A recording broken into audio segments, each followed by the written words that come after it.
Yeah, so I decided for this talk I would just sort of give an overview of this subfield. It's a new subfield of sorts, political epistemology, and has a lot of promise, but also a lot of challenges. Um, my approach is usually to try to take in a whole lot of research, and one of my roles in academic debates is to sort of find ways to classify that research, sort of try to find subheadings and what questions to answer the schools of thought that emerge in the literature. Um, so yeah, so political epistemology is this new subfield within epistemology in philosophy.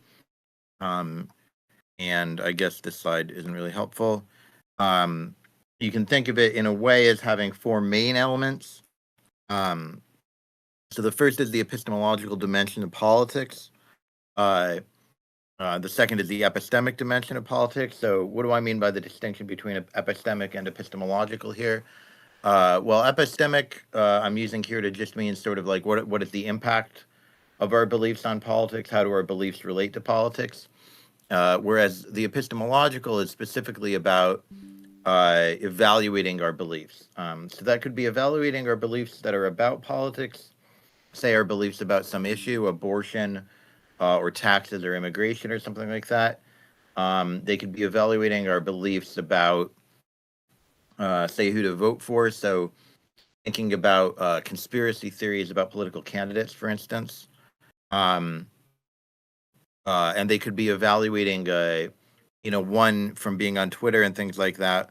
One thing that I'm interested in is sort of the way we form beliefs about hot button issues, So when there's some sort of, you know, some sort of event that seems to divide people, the question of how we form our beliefs about that, if that makes sense.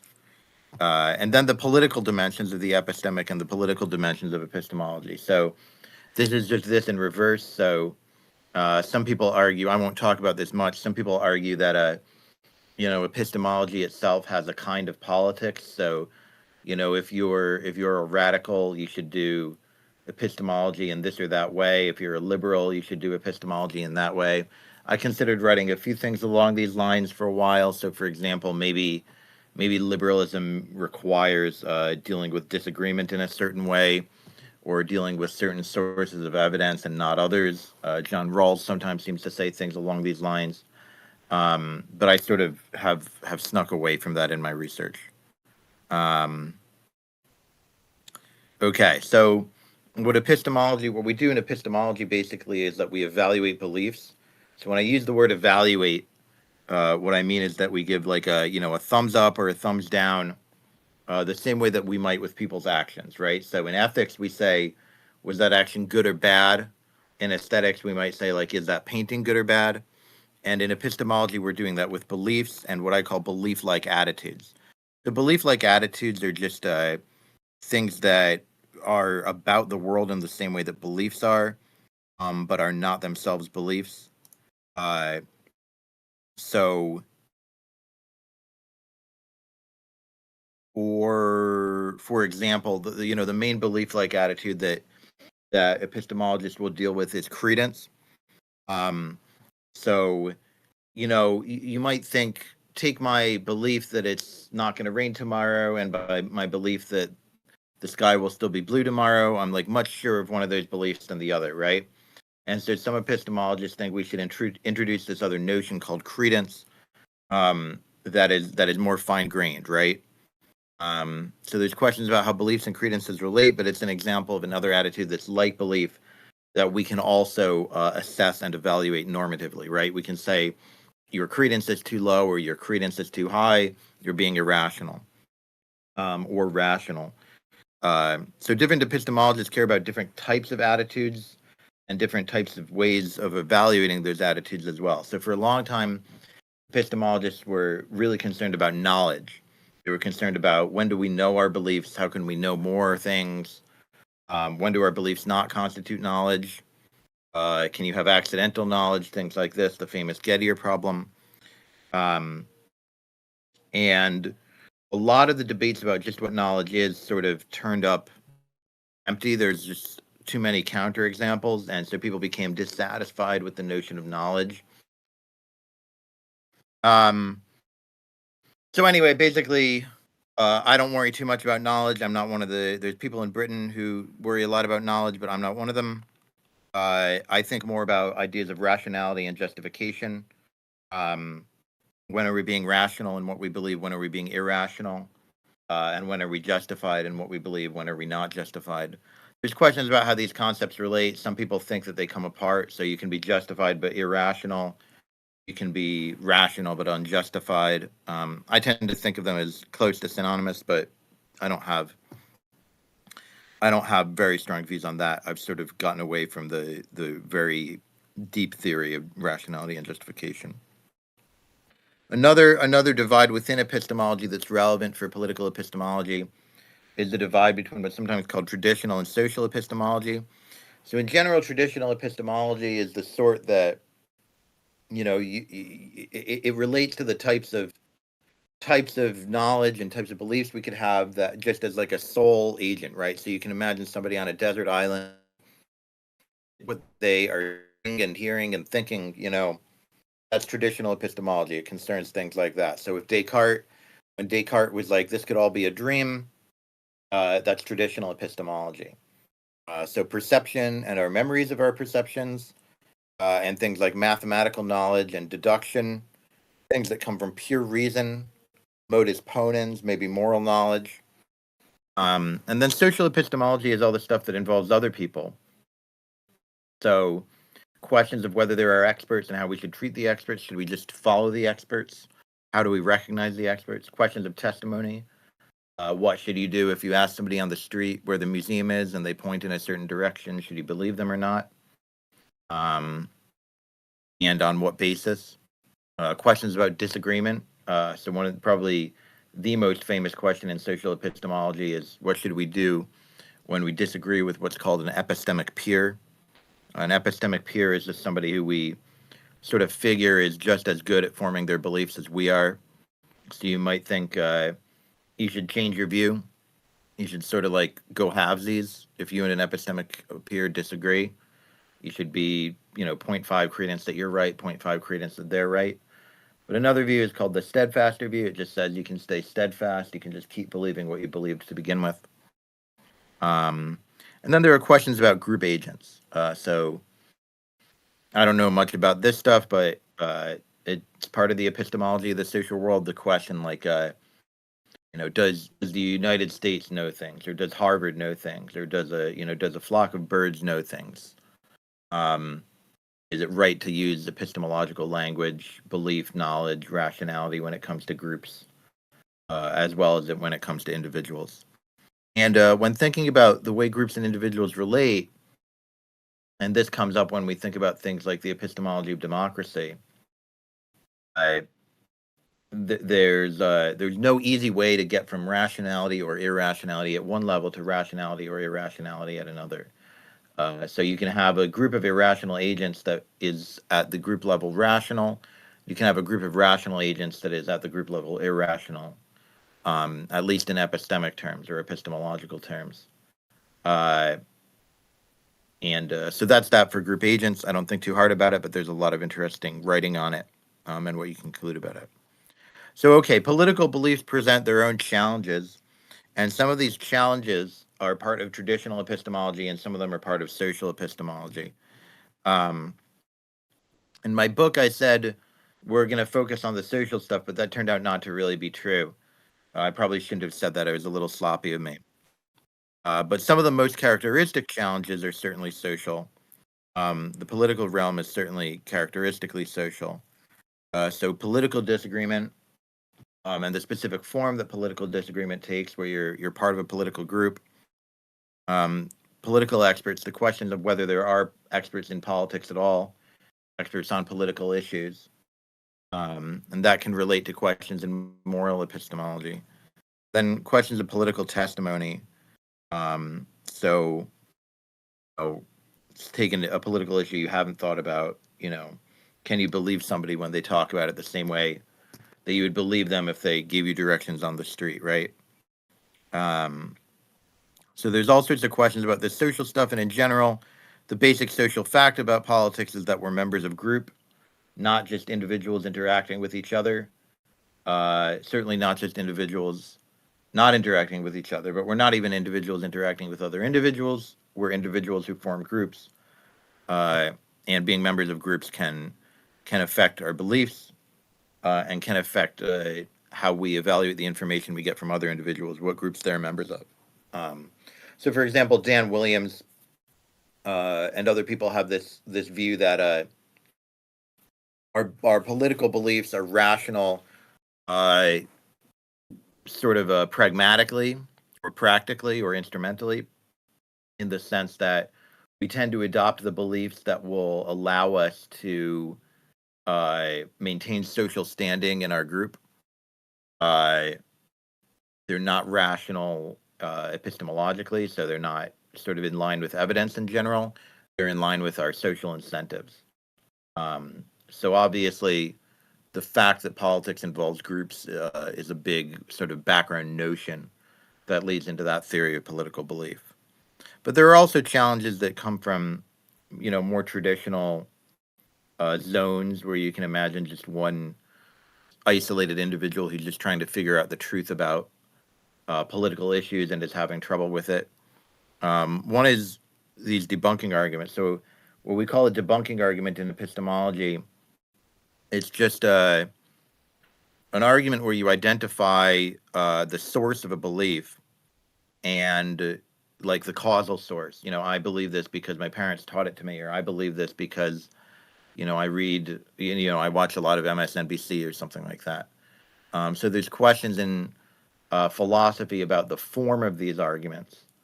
The challenge is that there's something called the genealogical fallacy, which says that uh, where something comes from doesn't tell you how to evaluate it. So there's a question of distinguishing these sorts of arguments, which obviously seem to have some purchase, from the fallacious arguments from genealogy. Um, and then there's just the problem of the complexity of political issues.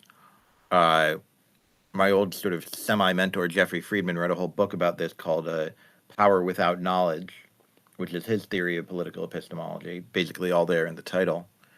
Um, so his view is that the modern world is too complex for us to really do a good job knowing what's going on in it.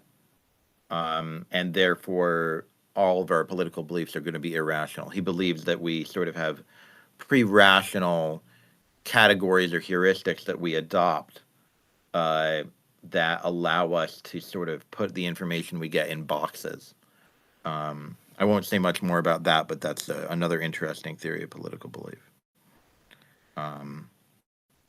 So one thing we do in political epistemology is we evaluate social trends that relate to political belief. We try to figure out what are the mechanisms that affect political belief at the individual level that are part of these social trends, or how, sort of in a broader sense, how do we get a grip on what goes on with individual beliefs and how individuals should reason in light of broad social trends. So one social trend is growing mistrust. Kevin Vallier has written about this from the political side, less from the epistemological side. So there's just questions of, are we being irrational if we fail to trust the media or fail to trust the experts? There are some interesting papers on whether you should do your own research. This phrase, do your own research, is something you see on the internet a lot, and a lot of academics don't trust the internet. They think it's where, people start to believe a lot of conspiracy theories. Conspiracy theory is also a social trend. There's a question of to what extent conspiracy theories are a growing social trend. So Joe Kaczynski has written some articles on this.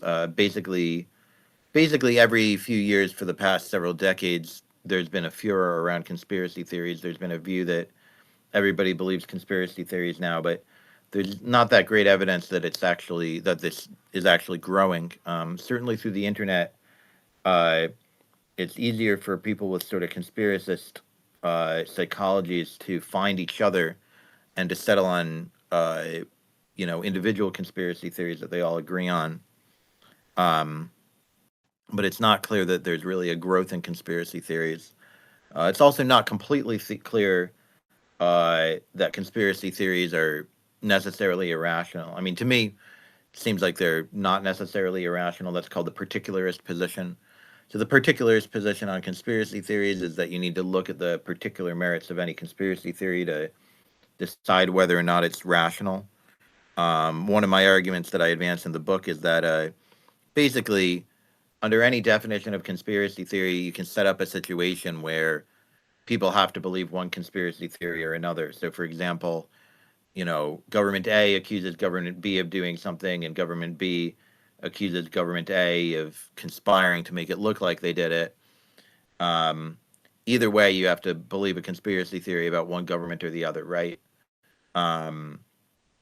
Based on your definition of conspiracy theory, but under most definitions, this will be the case. So it can't be that believing a conspiracy theory is irrational, because one of the basic ideas of normativity is that it's this notion called ought implies can. One way to think about it is that you're never completely screwed, so you always have a rational option. You always have at least one most rational option. So if you have to believe one conspiracy theory or another, you can't ever be in the position of it can't be the case that all believing a conspiracy theory is always irrational, because that would mean that you're screwed in that situation. Related to that is this fake news, propaganda, misinformation stuff. Dan Williams has a lot of great blog posts on this. It's not clear that these are like really good concepts in the sense that philosophers want to work with them.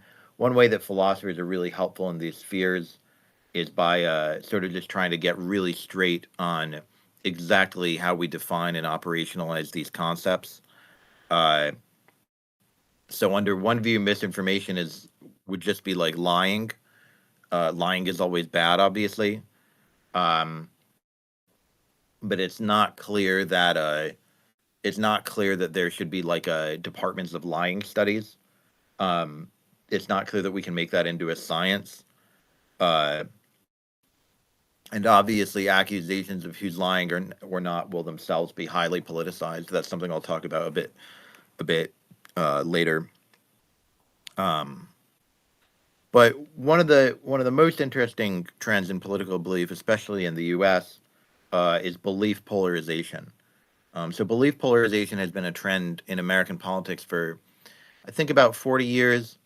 Ezra Klein has a book on it that I don't like, but one thing he does well is showing the history of this, that there was a time when, say, a Republican congressman and a Democratic congressman, they would agree with each other on some issues and not others. They would part with their party on some issues and not others. And so we become increasingly polarized.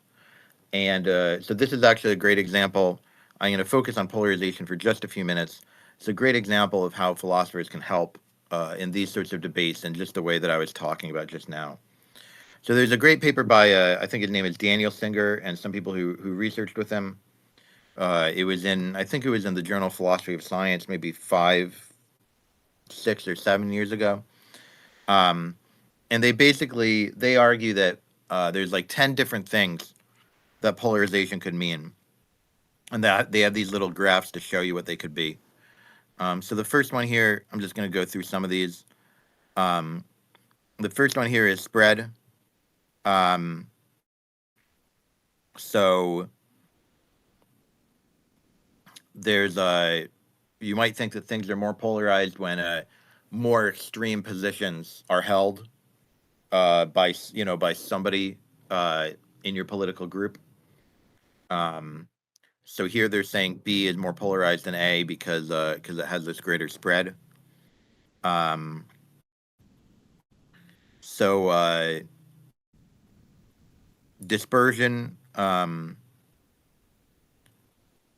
This I don't quite remember, but I think it has something to do with the peaks. Here A, yeah. So for A, there's one point that's like a consensus point. In C, there's 2 points that are consensus points. In B, there are none. So we might think that there's a gradient of how polarized we are. There's another sense of polarization. They're talking about coverage. So if there are missing points, right? If there are sort of viewpoints that have been obscured from the debate, this seems to be one way of being polarized, where the debate resolves into a few distinct viewpoints, and some are excluded, and those viewpoints are sort of part of the political groups that form the different sides of this issue. And then I'll skip over some other of these, but one that's most important to me is the bottom right one here on this next slide. Actually, this one here too, the top left. This is a good one. So here we have two peaks, but they're further apart. That seems like a sense of polarization in one sense. But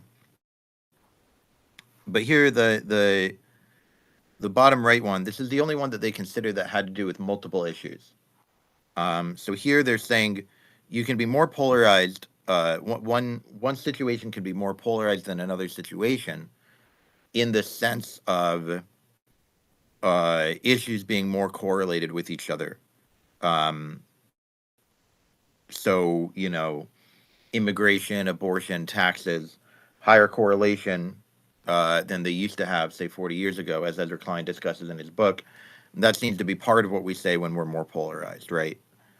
Now, all of these measurements that they have graphed here, these are all independent, but it turns out that they lose independence once you have one of them. There may be relationships between the others, but they actually show that they're all independent. So, for them, there are 10 senses of polarization that can be identified statistically. For me, what I think is important, 10 is a high number by my standards. I don't like to think about 10 things at the same time. For me, I think it's better to think of there as being two concepts of polarization. So one is about extremism, about going to extremes. And so this Cass Sunstein is somebody who's been writing about this for about 25 years. And the other is sorting. So sorting is when either on a single issue, it turns out that there's just like two positions, and sort of middle positions or more extreme positions are excluded. But then even more so on multi-issue platforms, where you lose people who might believe one, might have the Republican view on abortion, but the Democratic view on immigration or something like that. The fewer of those people you have, the more sorted things are. Now, there's a guy named, I think, Bill Bishop, who wrote a book about 15 years ago called The Big Sort, that showed that a lot of political sorting in the U.S. was happening along geographical lines.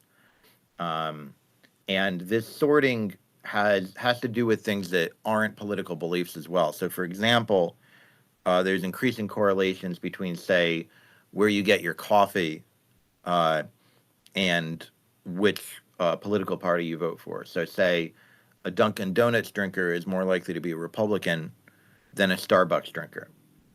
Certainly, we see that with, say, Chick-fil-A and other corporations that have sort of political overtones or political correlations. So the way we evaluate social trends is we basically try to identify what is the mechanism that the individual has for forming their beliefs. How can we get from the social trend at the macro level to the mechanism at the individual level, which is where we make the epistemological assessment about rationality or about justification.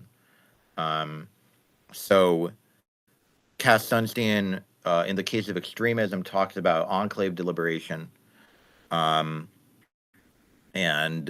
he did some experiments where he found that if you have an issue where there are already two sides, and you put all the people who are on one side in a room and all the people who are on the other side in a different room, the rooms will sort of go to extremes where often you'll have not just the average view will be even more extreme on the one side than it was before the conversation started, but sometimes even the least extreme view will be more extreme than the original average, or even more extreme than the original most extreme view. So Sunstein thinks that this can't be rational, and there are some good reasons to think why. Right? Um, how could it be that that you rationally get from a situation just by talking about the evidence everybody already has, um, where say everybody thinks taxes should be between 30% and 40%, and then some discussion happens and everybody thinks they should be between say 10% to 20%.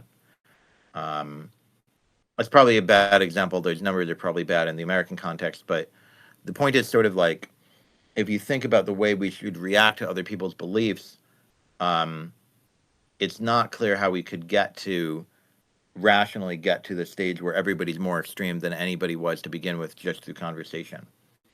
But there are some counter arguments to this too. So one reason might be that everybody possesses different arguments, but they're all arguments for the same conclusion. So if they're all arguments for the same conclusion, uh, then everybody does really get more certain by talking to each other, and this could be rational because all they get is more evidence that they're on the right side to begin with. So if that's what shakes out during deliberation, then it's not clear that this would turn out to be irrational. Um, so that's extremism. I'm more interested in sorting these days when it comes to polarization. My friend Rishi Joshi, who's now at the University of Arizona, has a great argument about this. So he says the fact that in the U.S. there are two major political parties which have these big platforms. If you believe one of these big platforms, you should reduce your confidence in your political beliefs as you think about what the source of them is. And the argument has to do with, first, he tries to establish that political beliefs don't have that much to do with one another, that they're orthogonal.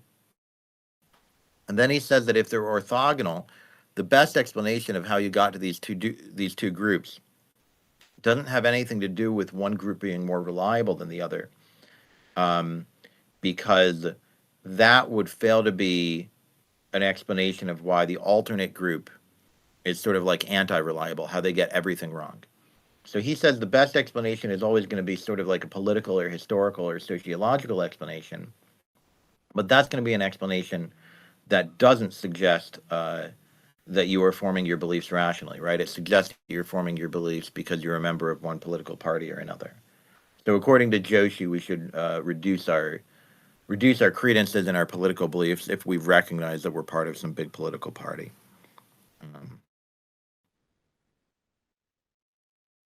More broadly, in a paper I'm working on, I try to characterize different ways of proving that our political beliefs are rational or irrational. So in psychology and in political science, the broad historical trend has been to say that people are irrational about politics, I think. One way of doing this is through Jonathan Haidt's moral foundations theory. So Haidt is a kind of Humean. I don't have time to go into what that means, I think, but Haidt basically thinks that we start with moral and political conclusions and then come up with reasoning for it post hoc. Hume said reason is the slave of the passions. And Haidt says something like reason is the spin doctor for the intuitions or something like that. So kind of similar idea. He thinks that our reason is just always doing advertising.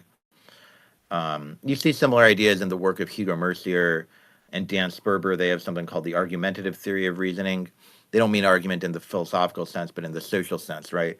They say reasoning evolved in order to win arguments, but not in order to originally come to our conclusions, right? We're always just sort of lawyering for the conclusions that we already have. So their view is basically we're always doing motivated reasoning. And the Heuristics and Biases research program that came in part out of the work of Daniel Kahneman and Amos Tversky, is another example of this. So you guys probably know something about the rationality wars in psychology and cognitive science. So a lot of relationship to political belief there. There's this trend in psychology of just identifying all these different cognitive biases we have, all these different ways in which we're irrational. And I think, some of these fell to the replication crisis. But another source of attack on them from philosophers was just sort of taking what looked like an irrational bias and trying to show that it might not be that irrational after all. So, for example, with confirmation bias, where we sort of, discriminate against evidence against what we all already believe. It depends on how bad the discrimination is to decide if this is irrational. So, in a Bayesian view, what we already believe has some weight, right? And so when something is evidence against what we already believe, we have to consider the possibility that it's bad evidence. But if it's evidence against what we disbelieve, then it just seems like from our priors, there's less possibility that that it's bad evidence. So in some formulations, the notion of confirmation bias seems to require a sort of egalitarianism about our priors that is not necessarily rational, certainly not from the Bayesian perspective. Then you also have these theories of ideology. These come from sort of like the history of Marxism, notions of false consciousness, now notions of what's called system justification. In psychology, there's a book by a guy named Jost along these lines. But in philosophy, the trend has been a bit more towards trying to prove that people are rational. And I'm not sure that there's much success in these approaches either. So one way to try to prove that people are rational is by saying, here's the mechanism where people come up with their political belief, say polarization or a conspiracy theory. Sometimes these things are true, so some conspiracy theories turn out to be true. And so the argument goes, this can't be irrational, or it can't always be irrational because sometimes it leads to the truth. But this is just a really bad argument, right? So believing in stopped clocks will get you the right answer twice a day, famously. But that doesn't mean that it's ever rational to believe a stopped clock. So the fact that sometimes you get the truth through a certain mechanism doesn't mean that mechanism is sometimes rational. Because rationality and truth, although they're related, they come apart. So rationalizing by truth is not promising. The next approach people in philosophy sometimes take is rationalizing by what's called non-ideality. So people who are listening to this call might be less familiar with the notion of ideal theory and more familiar with the notion of bounded rationality. So bounded rationality, as I understand it, is just an approach to the study of rationality that takes into account sort of cognitive constraints on how much we can remember, how fast we can think, and stuff like that. And says, well, given those constraints, this thing is rational or that thing is rational. But I think that, I'm not happy with this approach in a philosophical context, because usually what involves is just defining down rationality so that it matches what we already do, right? So, for example, there's a book by a guy named Andre Begbie on prejudice that says, well, humans are built to be prejudiced, so you can't call them irrational for their prejudice. I think if you take that approach, there's no point really thinking about the rationality of something like prejudice to begin with, right? You basically have already concluded that if it's part of human psychology, then we have to call it rational. And if that's the case, there's no point really investigating the rationality of human psychology to begin with. You're talking about some different issue. Some people will try to use formal models to investigate the rationality of political beliefs. Usually I've found that those have various kinds of strong assumptions that are themselves going to be possibly irrational, but I don't really have time to get into that. The one I'm most interested in is rationalizing by redirection. That's all of these are my terms. So rationalizing by redirection happens when you've identified a political belief that you think is irrational, and you make the agent seem rational just by saying, well, hey, I think this is not their actual political beliefs. So say somebody is acting like they believe propaganda. You might say, well, they don't actually believe the propaganda, but they sort of believe that they can get away with it, right? They might believe that they can benefit by talking about it, or just that they won't suffer. So one challenge in the study of political beliefs is that we can't see into anybody's heads, and you can always come up with a sort of mirror theory of political action on which the belief isn't sincere and the action is sort of strategic but dishonest, right? There's no sincere belief. I shouldn't have said the belief isn't sincere. The belief isn't there, and the action of expressing that belief or seeming to act on that belief is not sincere. So then you can just say, well, people's actions are all rational, and their beliefs are all rational because they're dishonest. And the problem is just that they're dishonest. The main thing I don't like about this is that it seems a little too easy, and it takes us away from political beliefs and into political action. And that leads directly into my last slide, sort of concerns about political epistemology as a field. We might worry that thinking about political beliefs doesn't really help us understand politics. It might be that political beliefs are sort of epiphenomenal. And, say like a Marxist is going to say, well, the material conditions, I think some libertarians believe this too. The material conditions are really what determine how people act, their incentives and things like that, either individual incentives or group incentives. And the beliefs are just sort of like epiphenomena that help people live with their actions or justify their actions, or even just accompany the actions without really changing anything. And then another challenge is that our own political beliefs affect and must affect the way that we study political belief.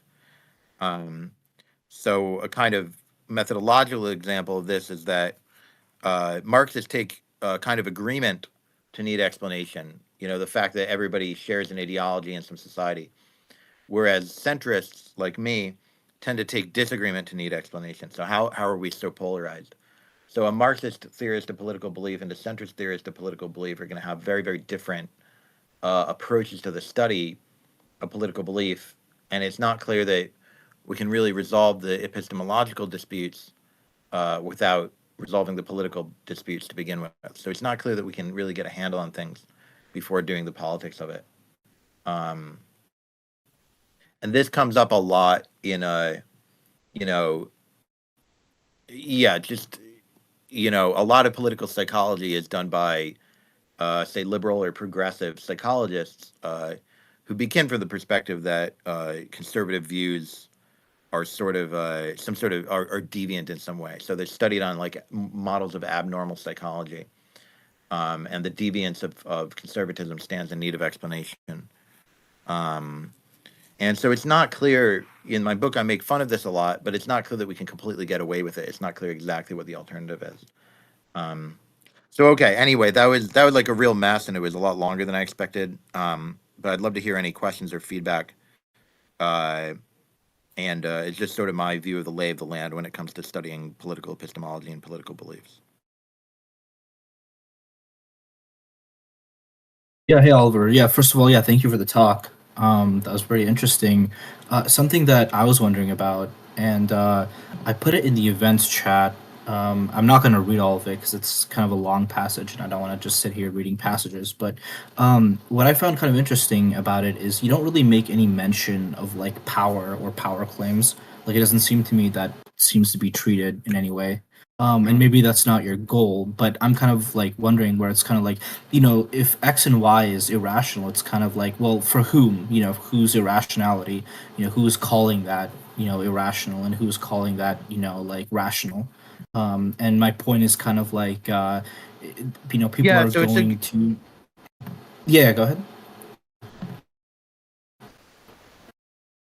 No, sorry. Finish up. Yeah. I was just so it's kind of like, yeah. Let me just read like this final passage. Not only because he cannot campaign against rationalism, but is not even taken into consideration. Just as rationalists are unable to see rationalism on the other side of the river, so too irrationalists err when they think that rationalism desiccates with its abstractions the existential prerequisites and preconditions of thought. Neither of the two sides is in position either to realize that all that each other itself promises, or even to verify in full the fears of the other. The decision in favor of rationalism remains an existential decision, and the defense of irrational occurs with a rational means. This is why confrontations cannot be taken at face value. The essential questions for a sober analysis are as follows: what is characterized on each and every respective occasion as rational or irrational? What and from whom is something accepted or rejected as rational or irrational? With those truth claim and power claim is that which is characterized as rational or irrational connected. And this is from the philosopher Paniotis Konalis, who deals with a lot of topics related to like history, especially. He has monographs on like conservatism, liberalism, and his point is always like historical, and genealogical, basically saying like conservative in the 20th century is completely different from what it meant in the 19th century. And so, how do you explain this kind of like, historical change? Liberalism today, someone, they basically take it for granted that you would support democracy. But then if you went to the 19th century and you talked to French liberals like Guizot, he'd look at you with a wide eye. What do you mean by democracy? Like universal suffrage is something that he'd oppose, and he'd tell you he's a proud liberal. And so my point sort of is, I have kind of multiple points, which is how do you deal with power and power claims, and how do you deal with historical change with this notion of political epistemology, and trying to analyze people's behaviors and people's beliefs.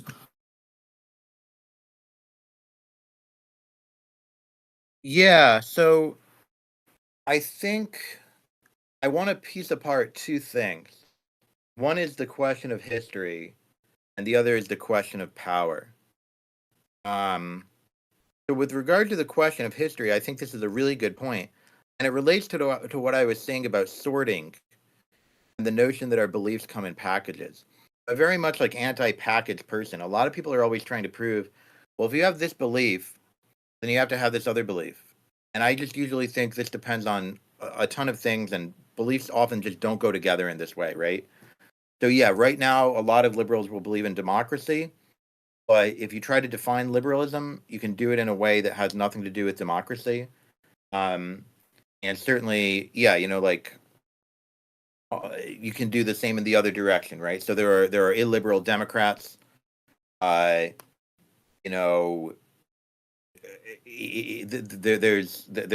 a big worry about illiberal democracy, and which sometimes called populism, right? So there's a lot of commentators now seem to have the view that like populism and democracy are opposed to each other. I've never understood why that would be the case, and most worries about populism are the same worries that political philosophers always had about democracy, right? In general, I think one of the great uses of intellectual history is to learn that not just that people used to have different views, but that people used to have different arrangements of views, right? That different views used to go together in different ways, and that different thinkers used to be grouped together in different ways. And it helps us to not be sort of like feel like we're coming off an intellectual assembly line, right? It helps us to look at every issue individually. Now, with regards to power, I'm not quite as sure. So power is a term that I've never felt that I completely understand. I might write something about power as well. One thing that I noted in the passage that you posted, a lot of it is about truth claims, right? Who gets to say what's true? But I think in epistemology, we're not usually concerned with truth claims. We're concerned with truth, right? So anybody's claim to truth could be right or wrong, but our notion of rationality will be relative to the actual truth rather than to the claimed truth, right? I do think that these questions of like who decides, whose ideas are taken for granted, who gets called rational or irrational to begin with, I do think that these can be really important in sort of like the methodology and the background like meta theory of how we should proceed in political epistemology as a discipline. That was the sort of thing I was trying to get at the end there, just in thinking about, well, how can you really become a political epistemologist? if you start by taking for granted which political views are right and wrong, right? How can you really do a study of political beliefs if you start out with a dogma?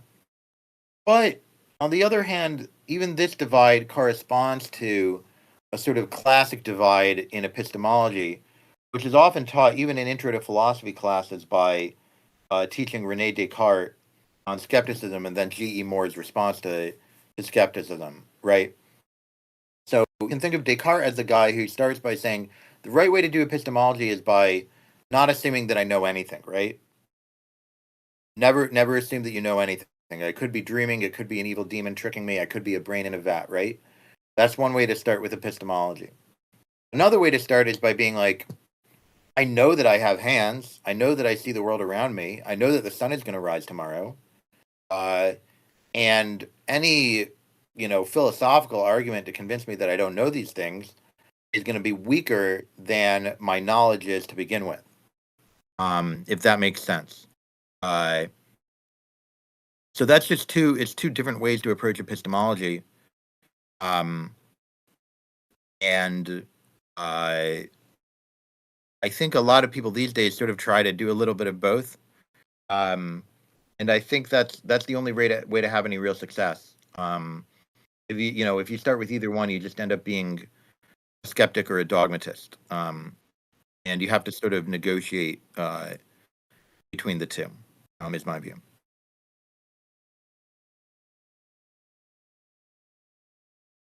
Yeah, that makes a lot of sense. Sorry, I'm getting questions from the audience. Someone is asking and they can't speak. They're asking me to ask you about mereology. If you have a distribution of an opinion, how do you identify clusters in that and distinct ideologies? Yeah, so I think this is done in the straightforward way that usually we're looking at survey data, right? And you just say, well, most of the people who answered this way about this question answered that way about that question, right? Um, and you look for these sorts of correlations.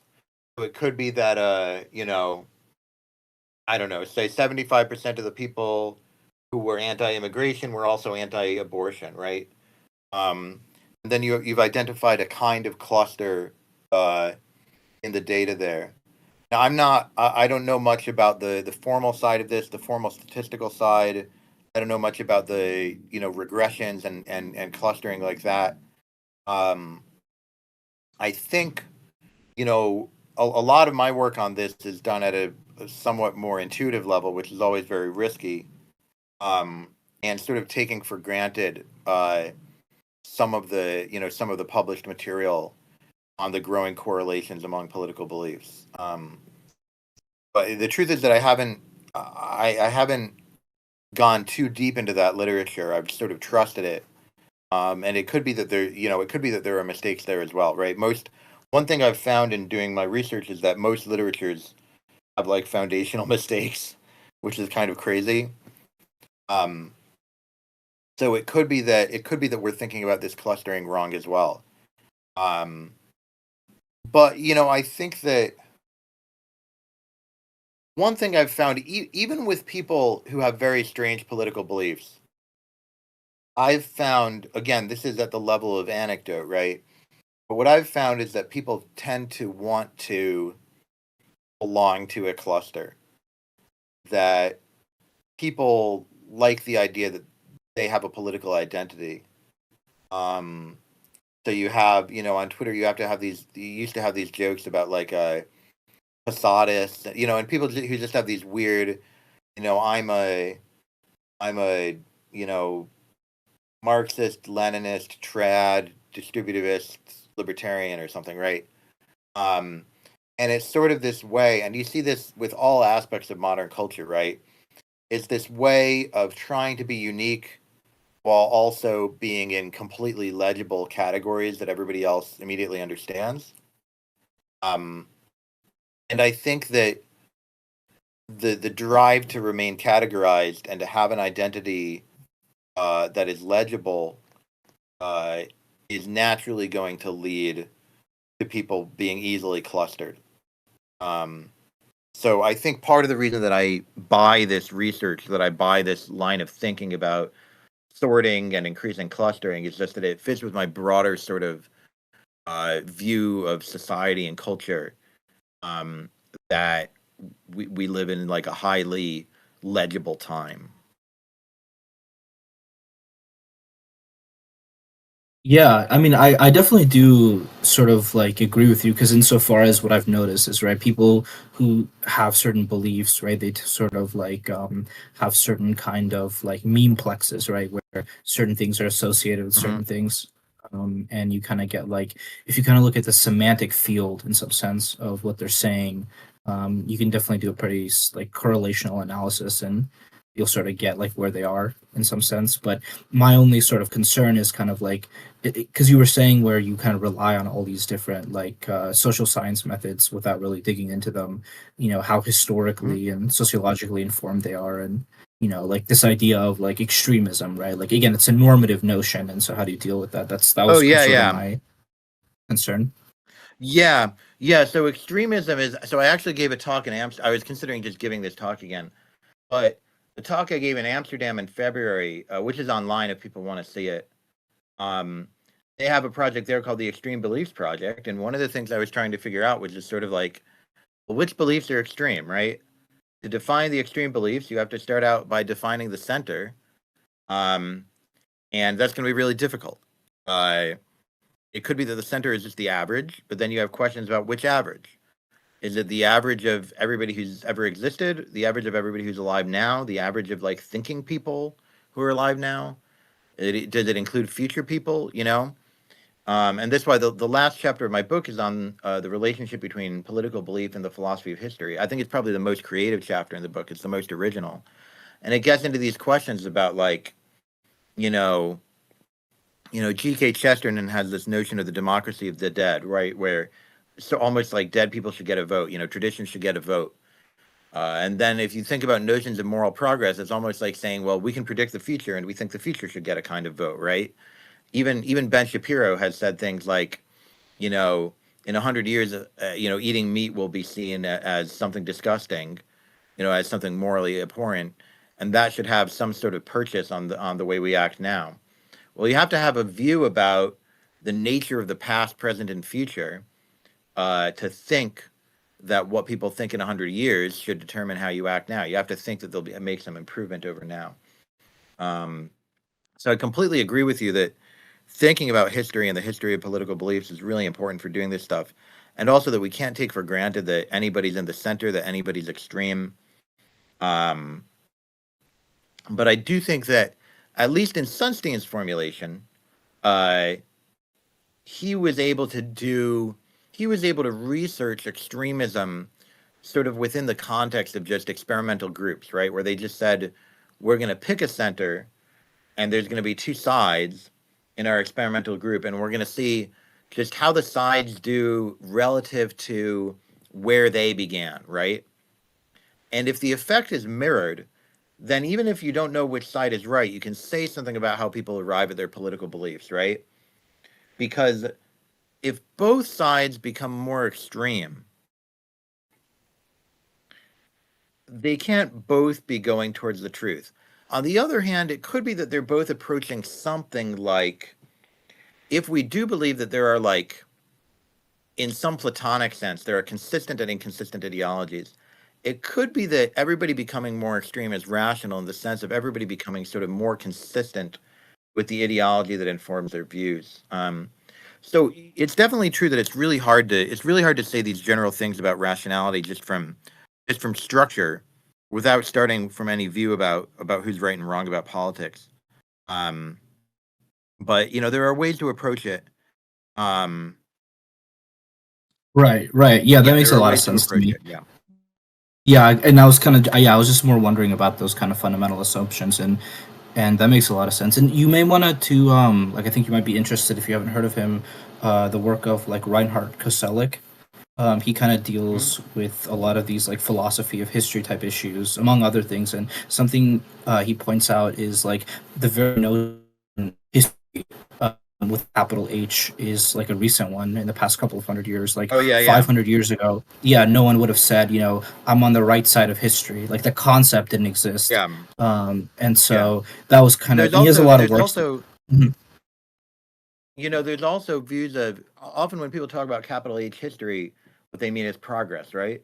But there's also mhm, capital H history views that are the opposite, right? And I didn't realize this until I joined Twitter and met a lot of Catholics, but there are people who think history it's a history of decline, not a history of progress, right? Um, mhm. and so, yeah, I think it's a real shame. One of my long-term projects over the next, say, 5 or 10 years is to just reinvigorate the analytic philosophy of history because there's basically nobody who works in this field. Um, there are like there's nobody in American philosophy departments. There's nobody doing philosophy of history. Occasionally, you'll find somebody who's like doing Hegel interpretation or Marx interpretation, and they do history through that. But there's nobody doing sort of like first principles investigation into philosophy of history. And so that's something that I want to do. And thinking about political beliefs definitely got me into it because it's not clear that you can really do political epistemology without thinking about history. Right, right. Yeah, I definitely believe that. You were saying about nobody really working in the field. At least like I mentioned Cosell, like right, he's German and he belongs to this German history of conceptual history, and people like Werner Kanza, people like Otto Brunner, and Gadamer, and all these other people who are associated with this thing. They're basically very untranslated, and so most of their work is in German. And so if you don't know German, Yeah, you're not going to get to read their work. And I've noticed again, they have a lot of it's going to very be very difficult. Yeah, bright. Mhm. And they have a lot of incredible insights, and again, a lot of it is it's very philosophical, yeah, and it's not quite. It's I think it's definitely more. Again, it's very like it's very not it's not Hegelian in any way. It's very unique to me yeah. because I haven't read anything like it. But again, no one in the Anglosphere knows them, or very few people know them. No, yeah, and I do think methodologically, I'm a partisan of the analytic Anglosphere tradition, right? So when you have somebody like Gadamer, Rickwer, like the hermeneutic tradition, things like that, I'm always like, it needs to be put into terms that make sense to me because usually you'll have like a good idea, but it's just like in paragraphs and paragraphs of writing that I just think is like not the right type of writing for philosophy. So that's another barrier, right, to doing this in analytic philosophy departments. That there's almost like a kind of not just the German to English, but even in terms of the style and the like what ideas are considered admissible. There's a kind of language barrier. Um, Right, right.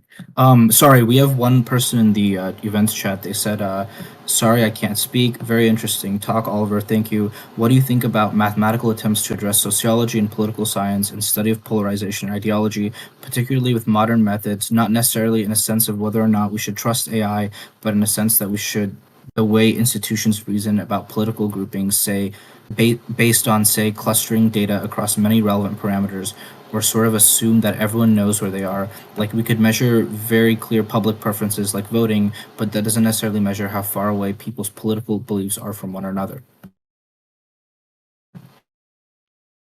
yeah, interesting question. I'm trying to parse it a little bit. Um, uh,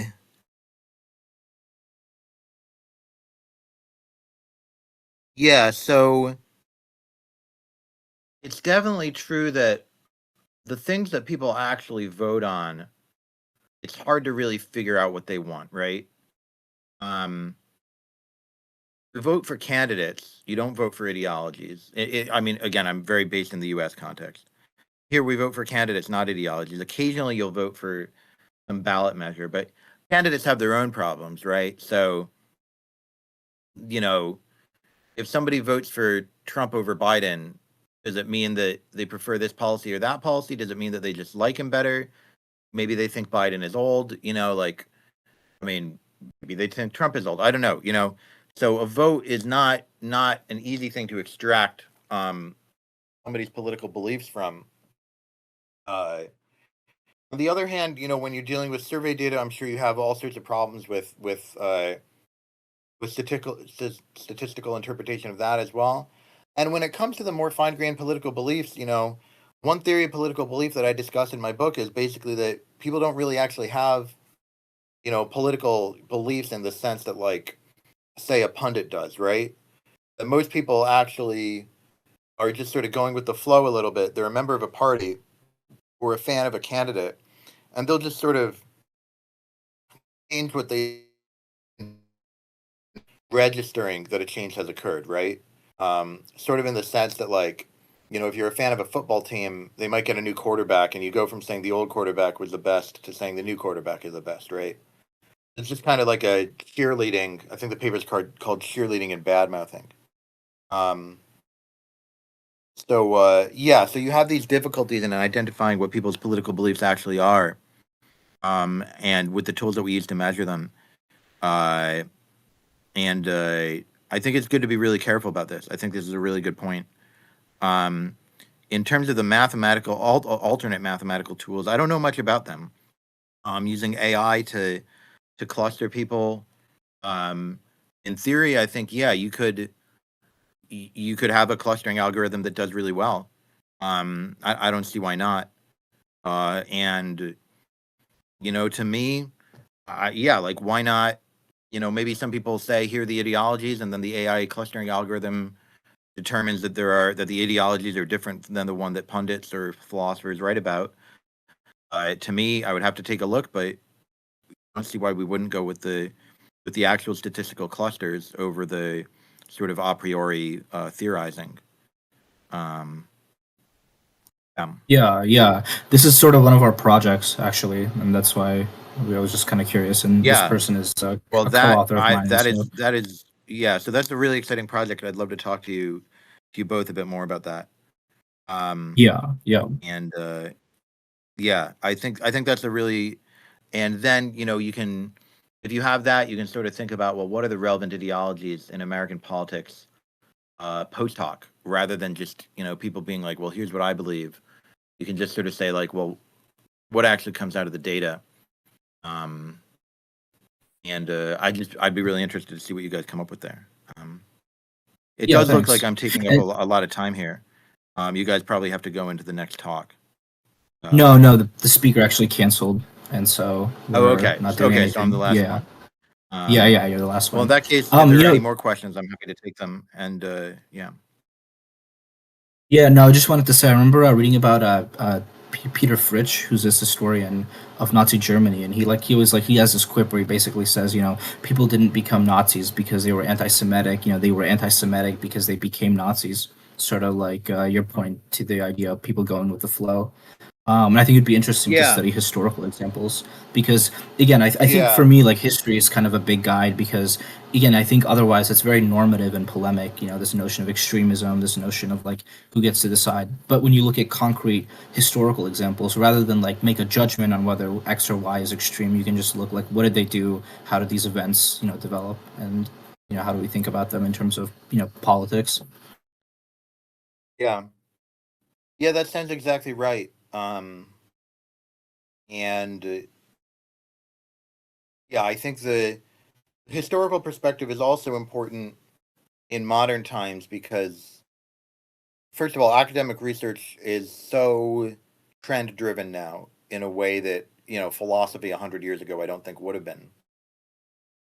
And you get these ideas that the relevant ideologies in political belief are things that have just, like, cropped up in the past several years, so, like, if you think politics is about wokeism versus Trumpism or something like that, then you're really just dealing with political formations that are less than 15 years old, and that might be interesting as cultural commentary, and you might learn broader lessons from thinking about them. But that itself is not going to really teach you what the nature of political thought is, right? And the nature of political belief. You're going to need a much wider range of examples to do that. Yeah. Right.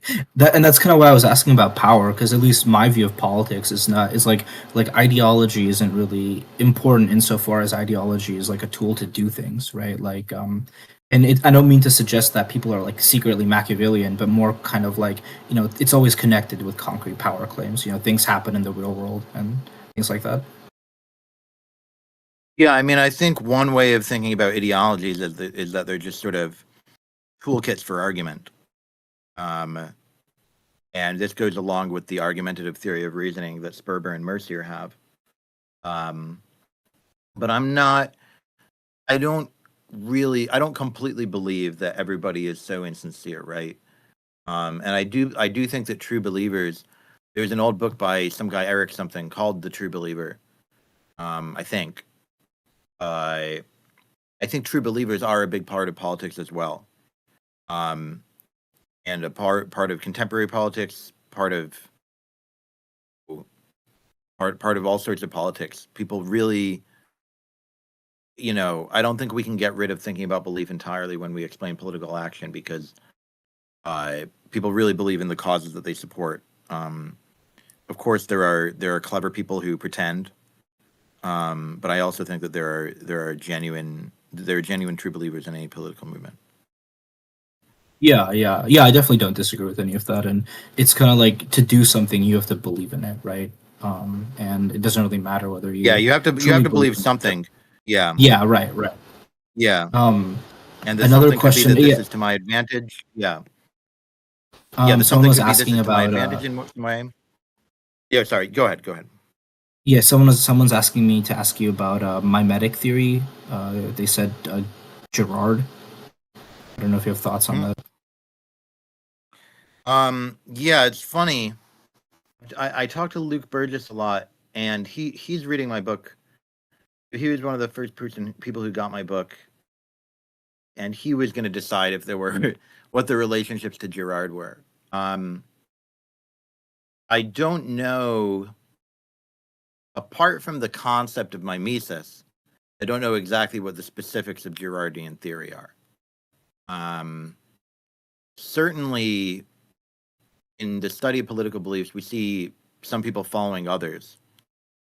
Now, whether that's pure mimesis or whether that's deference, if I say, "Where's the museum?" and somebody points and I follow, that's not mimesis, right? Is my understanding. That's just deference. That's just me trying to figure out what's true. So I do think that there's an issue of piecing apart mimesis and deference, where deference can be, well, it can be rational or irrational. But it's something where I'm not just copying somebody. I'm, making a decision that this is a trustworthy source, rightly or wrongly.